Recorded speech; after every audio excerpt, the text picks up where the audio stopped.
அதனுடைய இலக்கிய வட்டத்தினுடைய தலைவருடைய திருமகளார் மணிமேகலை அவர்கள் இங்கே வந்திருக்கிறார்கள். நம்முடைய இலக்கிய வட்டத்தினுடைய தலைவராக சிறந்து விளங்கியவர், மாமுனியினுடைய உற்ற தோழராக விளங்கியவர் நம்முடைய காணா அரங்கநாதன் அவர்கள். அது பெரிய இழப்பு. இருவருமே ஒரே காலகட்டத்திலே நம்மை விட்டு சென்றதுதான். இந்த கொரோனா என்கின்ற இந்த கொடிய நோய் காலகட்டத்திலே நம்மை விட்டு பிரிந்து விட்டார்கள். இலக்கிய வட்டத்தினுடைய தலைவர் அவர்கள், அவர் தலைவர்னு சொல்லுவார், எல்லாம் நானும் சொல்லிக்கிட்டு இருப்பேன். அவர் தலையிடவே மாட்டார், இவரும் மாட்டார். எதனா செய்ய நல்ல நடக்கும் கூட்டம் தொடர்ந்து என்று செய்யக்கூடியவர். நேர்மை, ஒழுக்கம் எல்லாம் கட்டுப்பாடு, பல விஷயங்களை அவரிடமிருந்து நான் கற்றுக்கொண்டேன் என்பது காலத்தினுடைய பெருமை. இங்கு கூடியிருக்கும் அனைவருக்கும் எனது இனிய காலை வணக்கம், இனிய புத்தாண்டு வாழ்த்துக்கள்.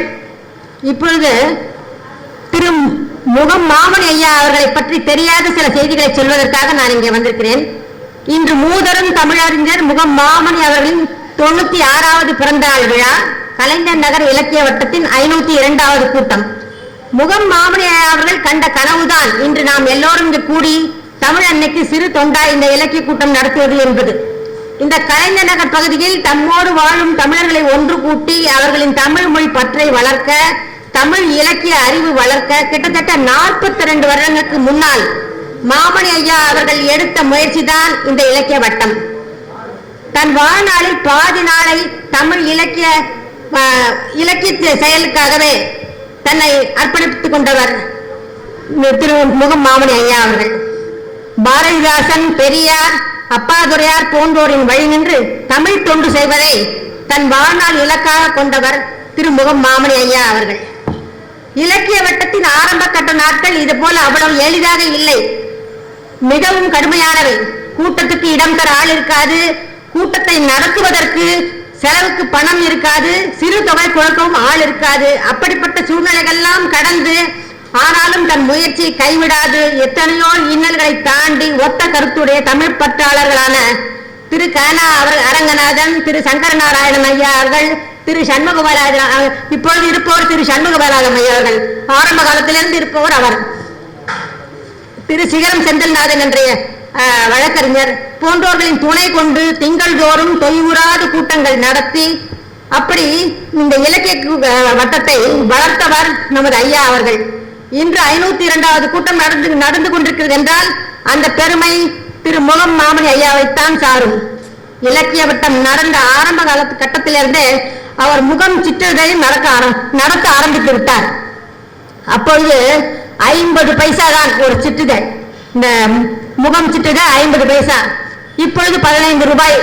அப்பொழுது 10 பக்கங்கள் இருக்கும், இப்போது 50 பக்கங்கள். மிகச்சிறந்த தனித்தமிழில் எழுதி நடத்துகின்ற இந்த சிற்றுதழ் நம்முடைய தமிழ்நாடு அரசுக்கான சிறந்த சிற்றுதலுக்கான விருதையும் பெற்றிருக்கிறது இந்த சிற்றுதழ்.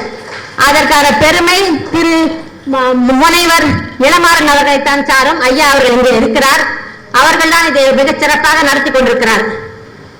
இந்த முகம் இதழ் 50 பைசாவில் ஆரம்பித்து 15 ரூபாய் அளவில் இன்று விற்கப்படுகிறது. அதுவும் இல்லாமல் அந்த நல்ல தரமான கவிதை, கதை, கட்டுரை என்று இடம்பெற்று பல்லாயிரம் வாசிப்போரை இன்று அது ஈர்த்திருக்கிறது. நல்ல தனித்தமிழ் நடைக்காக விருதும் பெற்றிருக்கிறது. அவர்கள் எத்தனையோ பேரை, மாமணி அவர்கள் எத்தனையோ இளைஞர்களை சிறந்த தமிழ் பற்றாளர்களாக உருவாக்கி இருக்கின்றார். அவரால் இந்த இலக்கிய வட்டத்தின் ஆரம்ப நாட்களில் உருவாக்கப்பட்டவரே ஆராய்ச்சியாளர், சாகித்ய அகாடமி விருதாளர் திரு வெங்கடாஜலபதி அவர்கள். அதே போல தனது வயது மூப்பின் காரணமாக செயல்பாடு குறைந்த காலத்தில் தன்னுடன் இணைந்து செயல்பட்ட நல்ல பேச்சாளர் முனைவர் பேக்கி பிரபாகரன் ஐயா அவர்களை இலக்கிய கூட்டம் நிகழ்வை பொறுப்படுத்திக் கொள்ளவும், நல்ல எழுத்தாளர் திரு இளமாறன் ஐயா அவர்கள், முனைவர் இளமாறன் ஐயா அவர்களை முகம் சிற்றுதழ் பொறுப்படுத்திக் கொள்ளவும் பணித்து தன் இலக்கிய பணியின் இந்த சங்கிலியை அறுபடாமல் பார்த்து கொண்டு இன்றளவும் இந்த நிகழ்ச்சிகளை தமிழை வளர்த்துக் கொண்டிருக்கிறார் என்றால் அது அவர் செய்த மிக பெரும் சாதனை. ஐயா அவர்கள் தமிழ் அன்னைக்கு இன்னும் இன்னும் அணிகலன் சேர்க்க வேண்டும் என்று சொல்லிக் கொண்டே இருப்பார். நல்ல தமிழ் ஆர்வலர்களையும் நல்ல தமிழ் பற்றாளர்களையும் நாம் ஒன்று சேர்க்க வேண்டும் என்று அடிக்கடி சொல்லுவார். பாவேந்தர் பாரதிதாசன் வழியில் தமிழ் சிறக்கும் வரையில், தமிழுக்கு சீரும் சிறப்பும் இருக்கும் வரையில்தான் தமிழன் வாழ்வும் சிறக்கும் என்று எங்களுக்கெல்லாம் சொல்லிக் கொடுத்தவர் திரு ஐயா முகம் மாமணி அவர்கள். நானும் இந்த இலக்கிய வட்டத்தால் தான் இன்று இங்கு நின்று பேசிக் கொண்டிருக்கின்றேன். உங்களை போல சின்ன பெண்ணாக நான் என்னுடைய கல்லூரி நாட்களில், பள்ளி நாட்களில் எங்க அப்பாவுடன் இங்கே வந்திருக்கிறேன். எங்க அப்பா முதல் தலைவராக இருந்தவர். அவர் இருக்கும் வரையில் இங்கே திரு கன அரங்கராக தலைவராக இருந்தவர். அவரோடு சேர்ந்து நான் இங்க வந்திருக்கிறேன். அப்போதெல்லாம் இந்த டேபிள் சேர் எல்லாம் கிடையாது, இவ்வளவு பெரிய ஹாலு கிடையாது. ஒரு சின்ன அறையில் எங்கள் வீட்டிலிருந்து பவானி பெட்ஷீட் கொண்டு வருவோம். ஒரு அதுலதான் எல்லாம் அதே மாதிரி குடிக்க தண்ணியில ஒரு பெரிய பெரிய பாட்டில தண்ணியும் ஒரு பிளாஸ்க்ல டீயும் எடுத்துட்டு வருவோம். வெறும் இங்க இருக்கிற சிறப்பு பேச்சாளர்களுக்கு மட்டும்தான் அந்த டீ தேநீர் என்பது. சோ அந்த மாதிரி ஒரு காலகட்டத்தில் ஆனாலும் விடாது திங்கள்தோறும் நடத்தி கூட்டத்தை இப்பொழுது 502வது கூட்டம் இங்கு நடைபெறுகிறது என்றால் இவர்களுடைய தமிழ் பற்றும் தொடர்ந்த முயற்சியும் தான். அதைத்தான் நான் உங்களுக்கு சொல்கின்றேன். மாணவ பெருமக்களே, நீங்கள் எதையும் தொடர்ந்து செய்யுங்கள், முயற்சியை கைவிடக்கூடாது. நீங்கள் நம் நம்பிக்கையோடு நேர்மறை எண்ணத்தோடு நம்மால் முடியும் என்று நல்ல தமிழ் பற்றையும் விடாமல் நீங்கள் தொடர்ந்து நடந்து வந்தால் எத்தனையோ சாதிக்கலாம் வாழ்க்கையில் என்பதை இப்போது சொல்லிக்கொண்டு, முகம் மாமணி ஐயா அவர்களின் புகழ் ஓங்குக. அவர் இருக்கும் வரையில் அவர் புகழும் இருக்கும், நிலைத்து நிற்கும் என்று சொல்லி அவர் பிறந்தநாளுக்கு வாழ்த்துக்கள் சொல்லி வாய்ப்புக்கு நன்றி. வணக்கம்.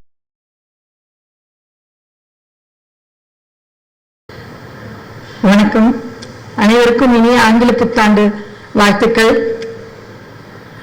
பிறந்தது ஆங்கில புத்தாண்டாக இருந்தாலும் புது புனல் என கவிதைகள் புனைந்து இங்கு தோன்றியுள்ளது தமிழ் புத்தாண்டு என்றே தோன்றுகிறது எனக்கு. வருகின்ற தமிழ் புத்தாண்டுக்கான வரவேற்பாகவும் இதை நாம் ஏற்றுக்கொள்ளலாம். இங்கு தலைமை வகிக்க வந்துள்ள நீதியரசர் நக்கீர ஐயா அவர்களுக்கும் மற்றும் இங்கு கூடியிருக்கக்கூடிய அனைத்து சான்றோர்களுக்கும் ஆண்டோர்களுக்கும் என் முதற்கண் வணக்கத்தை தெரிவித்துக் கொள்கிறேன். முகம் மாமணி ஐயாவுடைய 96வது பிறந்த நாள் விழா என்று சொன்னார்கள். முகம் என்ற அந்த பத்திரிகையின் அந்த தலைப்பை கேட்டவுடன் எனக்கு தோன்றிய ஒரு சிறு கதை, ஒரு 2 நிமிடத்தில் முடித்து விடுகிறேன், அதிக நேரம் எடுத்துக்கொள்ள மாட்டேன்.